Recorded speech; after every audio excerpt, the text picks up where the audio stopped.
Okay, Shane, you're back. So Thank you for sitting down with me. How have you been? You made the move to Florida.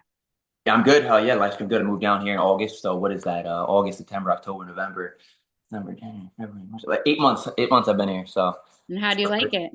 I love it. I love it. Honestly, when we moved down, it was August 5th, and it was hot. It was hot. And then once that weather broke and we got like the Florida winter that everybody talks about, I was like, oh, okay, this is what it's like. And the past, I don't even know, it's been 5, 6 months now, have been like amazing weather. I know it's Yeah. gonna start to get hot again, and I'll get ready for that. But I'll take that over the brutal winters any day. Yeah, your family adjusting? Yes, yes. It's still in the adjustment period, obviously, still getting our our routine in check, especially since like when we first moved down here, like we spent 6 weeks back home in New York total.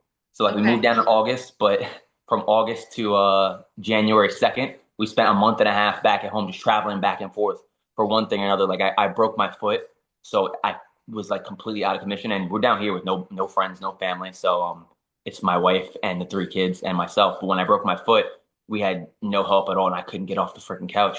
So we ended up going back to New York, which then ended up being a blessing because then we had that massive hurricane, which is Yes. the first big hurricane that's happened in this area in a long time. Of course, as soon as I moved down here, and we ended up getting stuck there for 2 weeks, and then one thing or another kept happening where we kept getting going back to New York, but then getting stuck there for 2 weeks. So it's been crazy.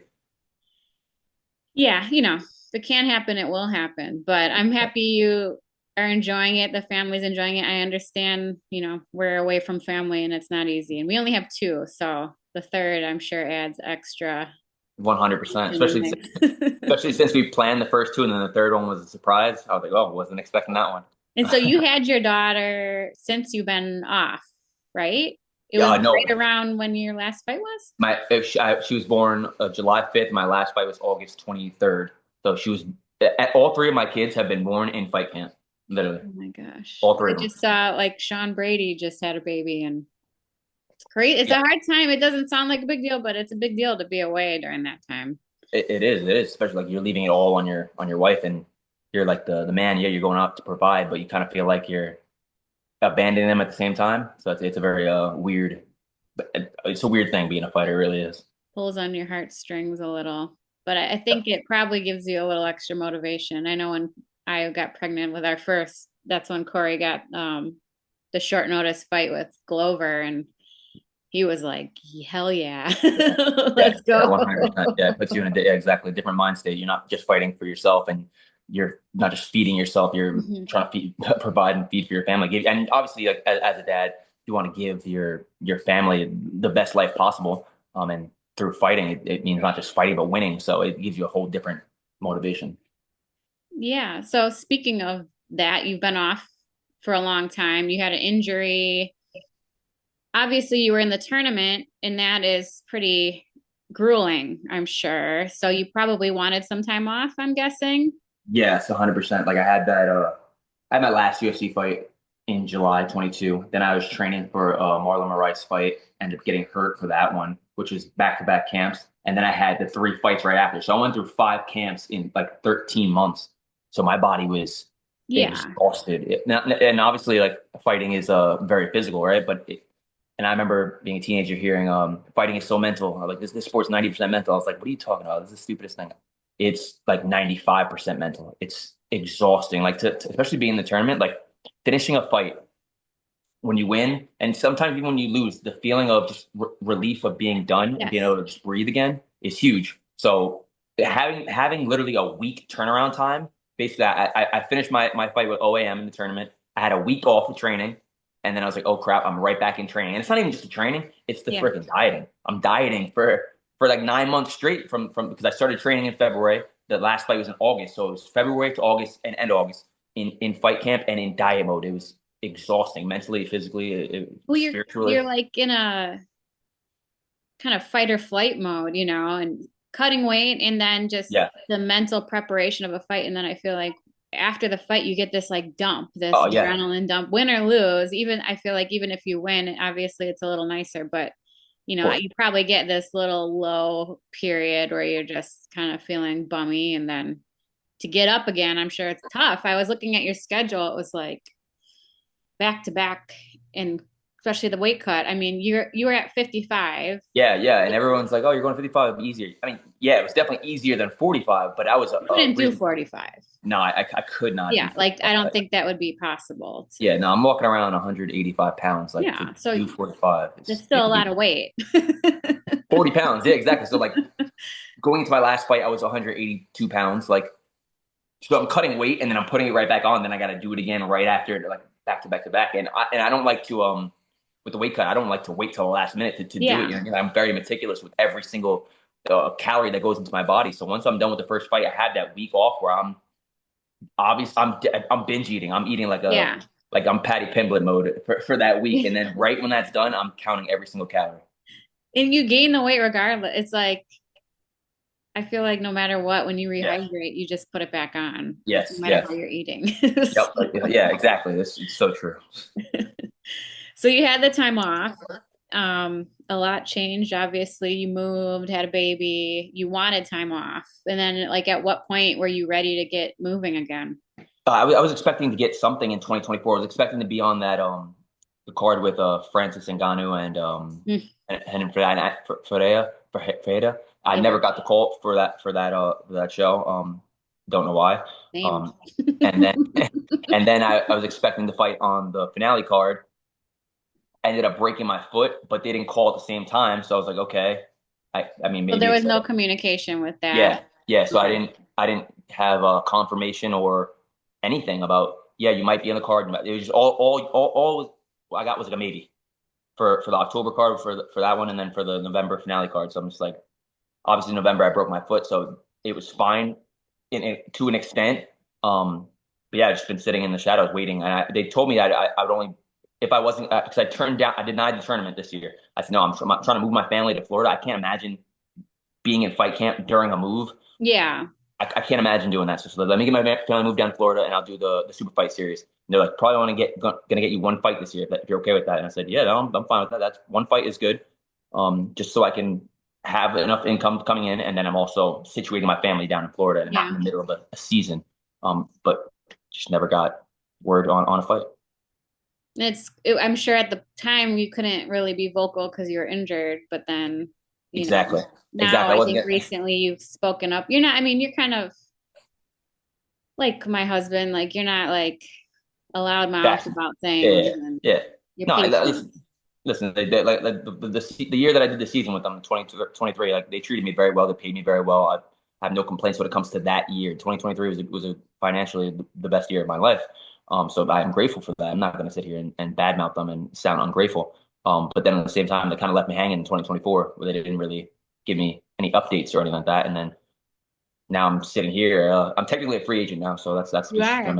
yeah, So yep, your contract was up and you guys were renegotiating. yeah, yep. Okay. And then, well, when did the free agent thing happen? Yeah, not too long ago, but Okay. yeah. So we're still. I mean, listen, the door's not shut on it. I would still for the right money. I'd still Yeah. 100%. I would still go back. I would still fight for them. I would love to, but like I said in my last Instagram post, I really would love to finish my career in the UFC. Like I always envisioned that as a young kid, like starting in the UFC and then Yeah. finishing in the UFC. Um, Obviously it doesn't always go the way you want it to go or how you have it planned to go. But if in a perfect world, that's what I would like to do. I would like to finish my career in the UFC. Well, first of all, I mean, fighting, it's tough to get the happy endings that you want. But Yeah, I'm proud of you. I'm happy that you were one of the fighters that allowed yourself to be a free agent and bet on yourself in your prime. You know, like a lot. yeah, I mean, even yeah, Dana White said I think, regretted letting you go, or that was a mistake letting you go. I think it was on their behalf, but I think you did the right thing, and now I think you're doing the right thing too. That's what needs to happen for fighters to yeah, get better treatment, pay, more options, is yep, just by taking that chance, which is scary, obviously, but yes, yep, 100%. A lot of people are like, "Do you regret it? Do you regret it?" And I'm like, I understand why, like as an outsider, you would think that I would regret it, but financially, I haven't fought in over a year at this point, and I'm not sitting here begging like, please, please, please. You know what I mean? Like that goes to show, like financially, I'm okay. yeah, Like you know what I mean? I'm not gonna sit on my savings for the rest of my life. Obviously, I have other things in play, and very smart with my money. But hindsight is 2020. I haven't fought in over a year, and financially, I'm okay. Like that's a very relieving feeling to not need to fight anymore, just to want to fight. And it almost makes me a different not almost it makes me a different fighter where I'm not fighting um for any other reason but the love of actually competing and love to fight, which Yeah. I can see how some people say, well, if the guy that needs it, he's gonna want it more. I can understand that to an No. extent, but that doesn't. No, it doesn't, I'm a competitor. Like if we're gonna play a game of like checkers or something like that, I want to win. So you're gonna tell me the thing I care about the most, which is fighting. Like aside from my family, obviously, the sport that I care about the most. Like, yeah, I'm gonna be okay taking an L. No, I'm not okay taking a loss to anyone. Like every single loss that I have, it sits in the back of my head for Mhm. forever. You know what I mean? So, Yeah. um, it, I'll be a competitor to the day I die. So it doesn't matter whether 5 million people are watching and I'm making $5 million, or if it's a fight in the gym and a sparring match and nobody's watching. I want to win. I want to do my best. Yeah. I mean, you mature in the business and, my husband's similar to you. We Yes. saved, we're smart with our money. But with enough time off, not only is it just time off your career, which is a small window, Yeah. you do need money eventually, or you got to start thinking about other things. If you're smart, you're not okay with no money coming in, even if you have, like we were in a similar situation where it was just, we're okay being patient. Like, Yeah. I'm not, because the worst position as a fighter, I think, is to be needing the money. And that's when fighters make bad decisions in their Yeah. career. Like, you don't want to fight just for money, but money does matter. Yeah. Like, Yes. Yes. So now being where I'm at, I've been in both positions. I've been in the mhm. position where I remember when I fought Kurt Holloway at MSG, my first MSG fight. I just bought a house a couple months before that, and my down payment ended up having to be way more than I expected. Yeah. I only had like 5 grand to my name, and I'm already 1, 2, 3, 4 fights deep in the UFC, and I only had like 5 grand to my name because I ended up spending a lot on my first house for my family. And I remember being in that fight, being like, I have to win. Like I need my show win money and I need my win money because if I lose, I don't know how I'm going to sustain Yeah. like I don't know when the next fight is. You know what I mean? So I remember being in that position. And I ended up winning that fight in the first round, which thank God for that. But I've been in both positions now. I've been in the guy that needs to win because I need that show and I need that win money, and now I've been the guy where I want to win. It's financially okay if I lose, but I always want to just win. You know what I mean? Yeah. Yeah. Obviously. It's tough. I mean, especially in these situations where they're not coming through or doing what they say they're going to do, you start to lose trust in the organization. It's such a volatile business, no matter who you're with, really. But like, Yeah. there's no guarantees, even though like you have a contract, there's not a guarantee. You can't rely on, well, I am going to fight one time this year. Like, you don't know. The Yeah. fight could fall through. You really don't know until you're in the cage if you're fighting or not. So it's scary, I'm sure, as a provider as well, just the volatility of it. 100%. It is. It's most kind of like up in the air sport. There is no guarantee until you're in the cage. Sometimes you've seen that your opponent gets sick, they pull him out, and then usually they take care of you. But are they taking care of you with your win and show? And if you needed that win and show money, then you're shit out of luck on that one. Yeah. But it put me into the position that I'm in now too, where I'm thinking about what I'm going to do after my fighting career, and I'm already getting that kind of stuff in line right now. I'm thinking about opening up. I'm most likely to do it. Opening up a gym down here in West Florida. There's nothing really in the Sarasota area, so I feel like me jumping in and dabbling in that, I feel like, the type of person I am, I don't want to be a mediocre at anything. I want to be Yeah. great. You know what I mean? So I just want to make sure when I'm done fighting, I have something set up, and I know how passionate I am about teaching and how good I am at actually coaching. So I think that I can give back a lot to this area. Yeah, that's great. I mean, I wish more people thought about that. It's hard to like think about after when you have Yeah. to have this like plan Yeah. A mentality with fighting, but to Which you start have to have. planning. You Yes, you you have do. like Yes. you kind of have to burn the boats in the beginning of your career. Yes. You need to be all in. If you can't be like in on that and then in on this and then do fighting here and then back in on that. You know what I mean? You kind of have to be all in. But I'm in a position now where I'm towards the end of my career. I just turned 34 years old. I don't want to be doing this till I'm 40. I definitely don't want to be doing this till I'm 40. So I already a flip is switched in my head where I'm like, okay, let's start getting the pieces in place for what I'm going to do when I'm done fighting. Yeah, I mean, because you if you play your cards right, you can make a living, Yes. which a lot of people can't. Yeah. You're in a position where you're making a living, but it's still not like retire, never work again money, Like if you play your cards right, you set yourself up pretty well, and it's not like a struggle in the transition, but it's not NFL money. So No, exactly.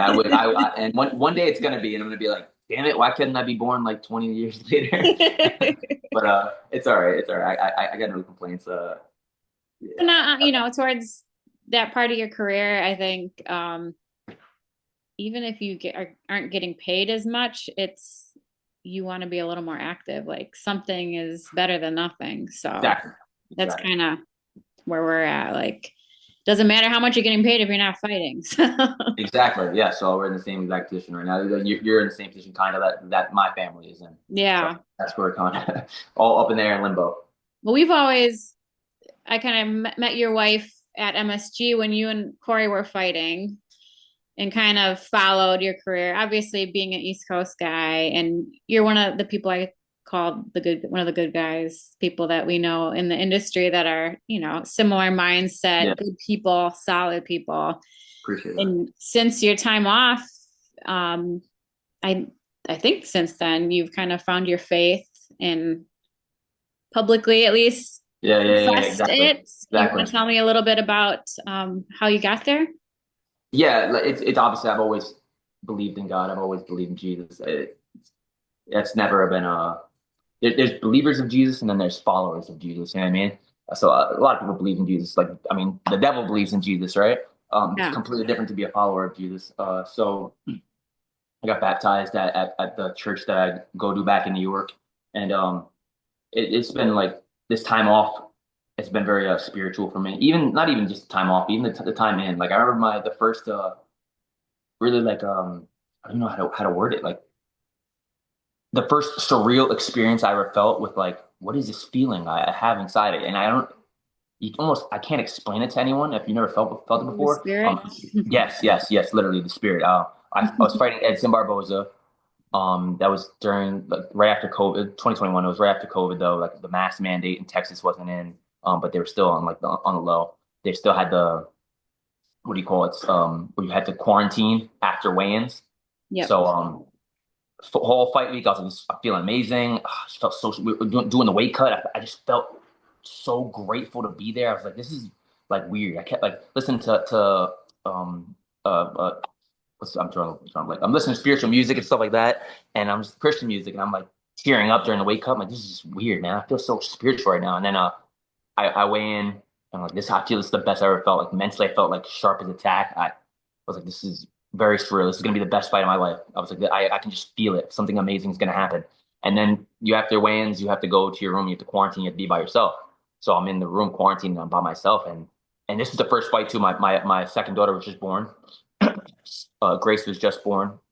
She's only 2 weeks old, and this is the first fight my wife didn't go to. So I'm in the room and literally by myself with my family back at home, like my wife and my kids, and then the rest of my friends and family that came out to Texas for that fight. They were in the hotel, but I couldn't hang out with them, so they were all doing their own thing. I was just in the room, and I was just feeling so blessed and so grateful. I was like, "What is like, what?" I'm sitting there, just tears coming down my eyes. I'm like, I don't know what's going on. I just feel so grateful. So I just start texting everybody. I start texting my brother. My brother was there, helped me from my wake up from the jump. Texting my wife, just telling him how grateful I'm starting to tear up just thinking about it. I'm like, what is going on? Like, I never felt this kind of feeling before. I was like, man, I just told my wife like this is gonna be the best fight of my life. I can feel it. And then the fight happens, and it's a good fight. We ended up getting fight in night, and they gave us a $75,000 bonus instead of a $50,000 bonus. So that was nice. But I lost the fight, and the way I lose the fight is by like Barboza hits me, and I got tagged in this a bunch of times. I can laugh about it now because obviously it's water under the bridge. Hits me, and I remember it was just the weirdest loss, like the weirdest knockout. Like He hit me, and I Yes. remember hitting me, and my legs I was like bobbing. I'm like trying to stand up, and I'm like, what's going on? Like my legs won't. I can't stand up, and I just fall. My legs shut off, and I get thrown back into the cage. And then he wins. Fight's over. He knocked me out. Um, Getting the bus, and I remember everything. Like, and going, they're like, you have to go to the ambulance, you have to go to the hospital. I'm like, guys, I literally remember him hitting me. It was like, this is the weirdest thing. I go to get concussion tests. They're like, no, you seem fine. Um, but I'm like, God, you made me feel all these feelings, and then I lose like that.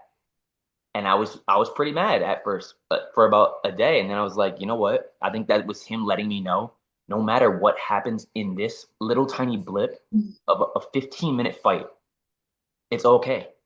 I'm still loved. I'm still blessed. I'm still highly favored.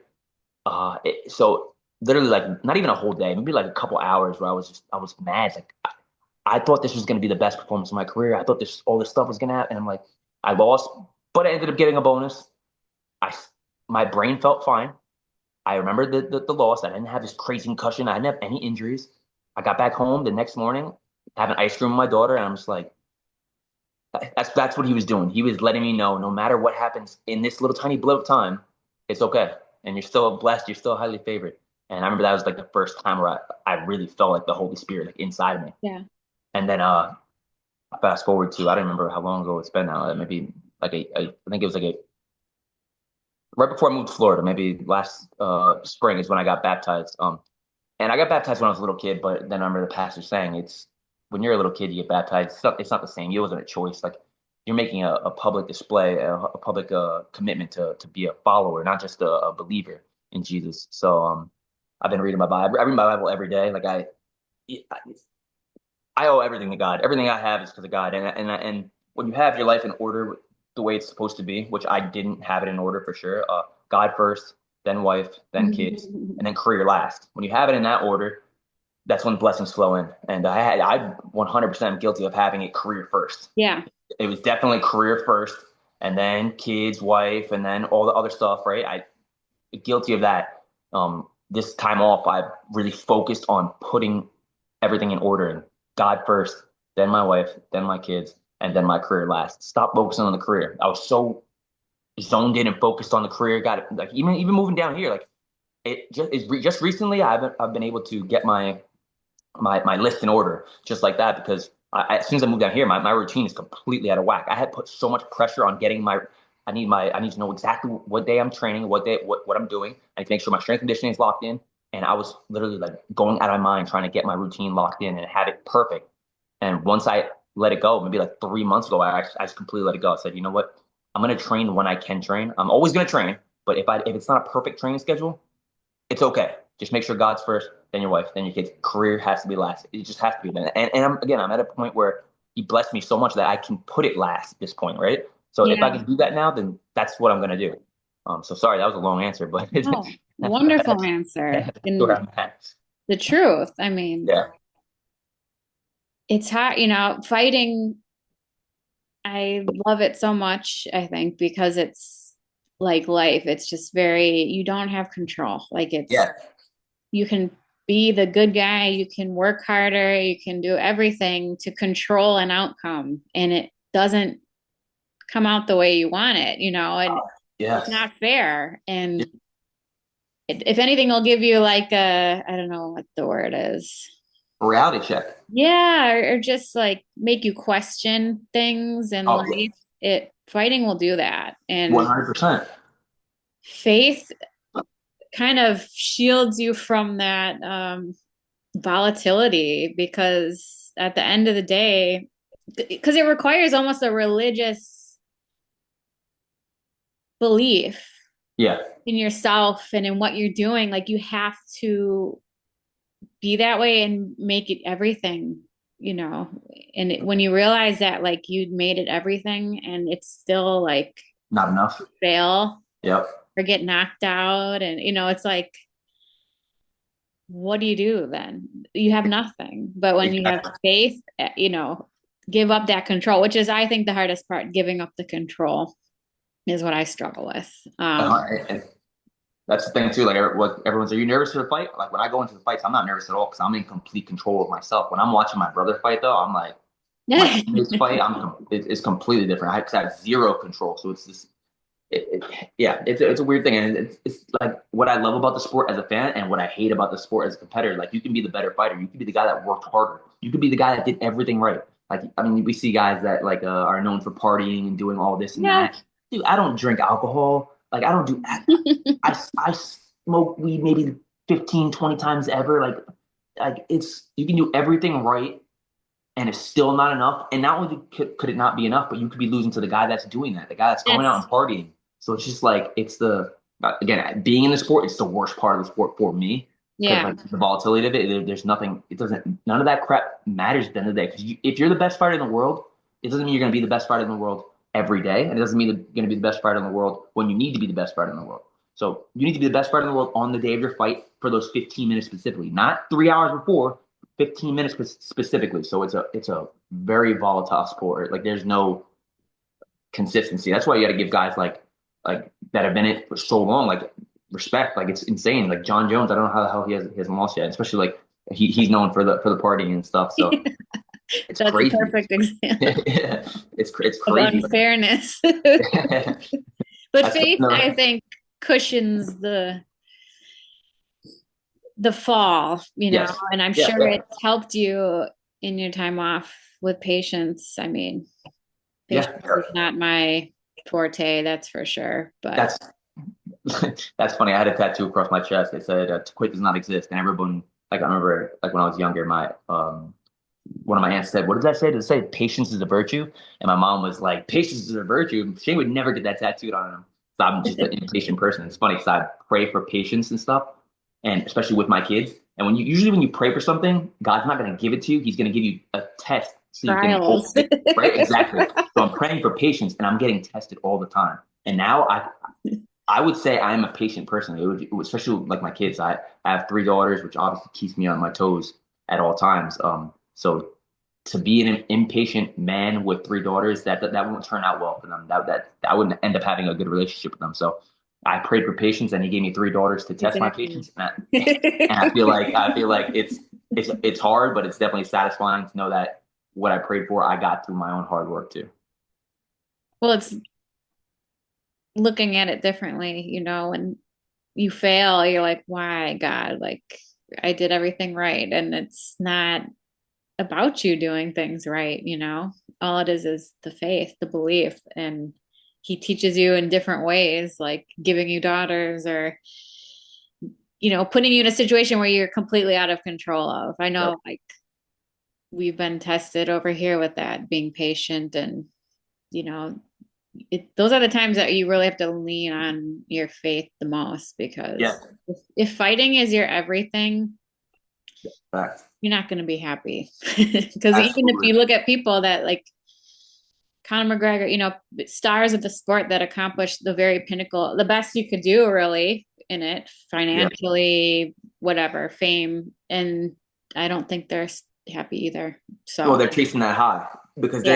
there is no higher high feeling than winning a fight at the highest level. It's the best physical fleshly feeling that you can get. So a lot of times these guys are just constantly chasing that high. Like I don't think Connor's ever fighting again, but he'll never just say that he's going to retire because he's still in the back of his mind wants to get that feeling again. Like you see him doing the bare knuckle, Yeah. the president or whatever the bare knuckle, but like, he's always putting himself in the front of it, like flexing and putting his hands up. Like even though it's not about him, he wants to make it about him because he's chasing that feeling that you get. Because again, it's a very high feeling. It's a euphoric feeling that I can't put into words. I've played other sports recreationally, not really competitively. And yeah, it's fun when you score in basketball or you score a touchdown or something like that. But when you win a fight like with your bare hands, like you just defeated another man. It's a very masculine, manly feeling. Yeah. There is no other feeling like it. You feel like you are the best in the world every single time you win. You feel like you're the best in the world. There's nobody that can touch you. Very it's a feeling that they're always in the chase. Well, and on the other end, the loss is like it's not like losing in a sport. Frankie No, Edgar was like he said it perfectly. He's like it is not even wrestling. He's like it's not the same. no. It's personal, I Yes. feel, you know? Exactly. As much as you feel like you're the man when you win a fight, you have the complete opposite feeling when you lose a Yes. fight. It's demoralizing. You got to like pick yourself up and dust yourself up. It's depressing. It's it's literally the complete opposite end of the spectrum. That's funny. There's literally like no middle. It doesn't matter. Like it's the worst feeling versus the best feeling. It's crazy. But that's usually how it goes, right? The hot That's why it's the the best higher. because it's the worst. Exactly. That's why it's the best is because it's the worst. Yes. That's why it sucks you in longer. Just Exactly. more, it's you, I wrote about that. Like you always have that voice in your head, like, do I still have it? Can I do it? The whole career is about believing in yourself and giving that up, admitting I'm not the best anymore. I'm not the Oh, fastest, yes. Yes. and it happens to everyone. It It no does. It one, does. And I don't want to be the guy that sticks around for too long too. So I definitely don't want to be that guy. Yeah, that's not a feeling that I want to. Let me just dabble around and see how you doing. You got one of my be a kids. little one. Yeah, Surprised mine haven't busted in here yet. but yeah, that's where I'm at. I don't want to be in this position where because you don't play fighting. You know what I mean? Like I got Yes. three kids. I got three kids, and I don't want to be the guy that's stuck on the couch because he can't move when he's 40 something years old. And when you're young, you don't think about that and Yes, no, not at all. you don't Yeah, have as much on the line. And as you get older, I turned 40 and I'm older than Corey. And the older I get, the more I'm like, oh, I'm not going to live forever. yeah, Like yeah. you think Especially having about kids. paying the price for the years of what you've done. And we all will, you Yeah, will, and hopefully you're on the better end of things, but God willing. Yep. yeah. That's all right. It's all right. What's meant to be will be. That's what I just keep telling myself, and I know that this little life, however long I'm gonna live, is just a blip, and it comes when it comes to eternity. So I'm not really. God forbid I go anytime soon. I don't want to do that. Obviously, I want to make Yeah. it. So I want to make it a lot further than this. But I don't definitely don't fear death. That's not something that I Good for ever. you. Yeah, I never fear. Yeah. Clear. I mean, the way you fight, you definitely don't fear death. That's true. That's probably true. I feel like that's part of maybe who you are before you even found faith. But That's probably true. Yeah. so, do you feel like it has changed you as a fighter when you're out there? I know, like Rory McDonald, I think had difficulties hurting Yeah. people. Like Yeah. No, it's funny. Like Rory said that, and then Jalen Turner, he just yes, retired too. yes, I actually, I was training with him for this fight. He moved down to the area that I'm in, and I was training for with him for. The dude is so skilled. He's so ridiculously skilled. He's a very nice guy. So I can see yeah, where they have that feeling. Like he said, he hurt Moicano and he felt like, and Dan Hooker, he didn't want to hurt them anymore. So I can understand that. God forbid, I don't want to be in that position ever. But there is a switch that gets flipped in my mind where it sounds bad, but I don't really care about the other yeah, person in that moment. In that moment, God forbid I ever hurt somebody permanently. I would never want to do that. Like I know there's guys that are out there that would love to be able to like yeah, Sean Strickland said he'd love to be the first person to kill somebody. I'd never want to do that. Especially a guy providing for his family, doing what I'm doing. Like yeah. everyone who cause anyone any serious damage. So I can get what's going on with Rory and with Jalen. I completely understand that. As much as I can understand it. I've never felt it before because again, when I go in there, it's you flip the switch and I'm trying to take this guy out because he's trying to take me out. I mean, well, it's an agreement. It's not like Exactly. we're both trying to hurt each other. So I get both perspectives. I think, like with Jalen, if your heart's not there, it's not there. You can't do it. You can't Yeah. win. It's hard to win too. Like I feel Yeah. like you manifest whatever that doubt or whatever is in your heart. You don't want to be there. It's like the worst place to be. I mean, even though I fought amateur, I felt like that. Like I didn't feel like I should be there, and it would manifest no matter what, no matter the skill level. It's just a terrible, like you said, you don't play fighting. Yeah. You can't play it if you're not like in it to win it. Yep. You don't. It's not a hobby. It's not. It has to be the end all. At least for your career. So And that's what I'm saying. That's the part that nobody really understands as fans, how mental it is. Like you don't you you won't understand it. Like you're sitting behind your keyboard and talking shit to these fighters, but you have no idea what it is to go in front of basically the world now, because UFC is basically a worldwide organization. Like everybody watches the UFC. To go out there, put yourself on the line, and then like to lose and to have dudes like sitting on their grandma's couches and making memes about you and stuff like that. It's like you guys have no idea, no Nothing makes me idea. more mad. Maybe because I, it means more. I feel like other sports get it too. I'm sure it's just like the yeah, era we live in, but like there's more to fighting. It's like exactly. we're talking about, like you are really like are risking Yeah. dying, like you could Yes. I've known people that have died fighting, and for them to like criticize it or anything, it's just such a it's like criticizing a woman for like giving birth. Like you just can't do what they're doing. You've never done No. it, and you have nothing to say. You have no ground to stand on when you say something like that. Exactly. But we live in the greatest country on earth, which gives you the ability to just talk that crap freely, which is just very frustrating. But if you've never even trained before, honestly, if you have trained before, but you never fought before, it's it's just not the same. If you've never been inside of a cage, you will never Yeah. understand what it takes physically and mentally. Like you just won't. So for you to talk about these guys like you understand, like you have, like you said, dude, like you have ground to stand on. You're nothing. Like yeah, Well, it's I crazy. mean, But I've even done it and I still don't, I tread lightly criticizing fighters that do it on a higher level. Like I've never felt the pressure of the bright lights of, yeah, a yeah, global platform. That's a skill in itself. it Like is. rising to the occasion, that I think is the hardest part of it. And I don't like when, especially like media or whatever, they kind of, it's okay to, I mean, it's your job to analyze, but I don't like when they criticize too much because it's like, you've never done Oh that. no, I completely. Especially, sometimes I feel, I actually was just writing a piece on this. Like, I feel like the media It's doesn't worse. like the fighter. I feel like they just don't like them. They don't like what they believe in, and they feel like it's okay to criticize them just because they don't like their personal beliefs. It's That's like that's not what you're here to do. Like, do you like the sport? You should be elevating the fighter, yeah, you yeah. So know? I do feel like that a lot of times. And like I completely agree. I think almost sometimes I haven't really had too bad of a experience with media personally, but I've seen it on the flip side where I'm like, dude, you're a media member. Like, shut your mouth. Like, shut your.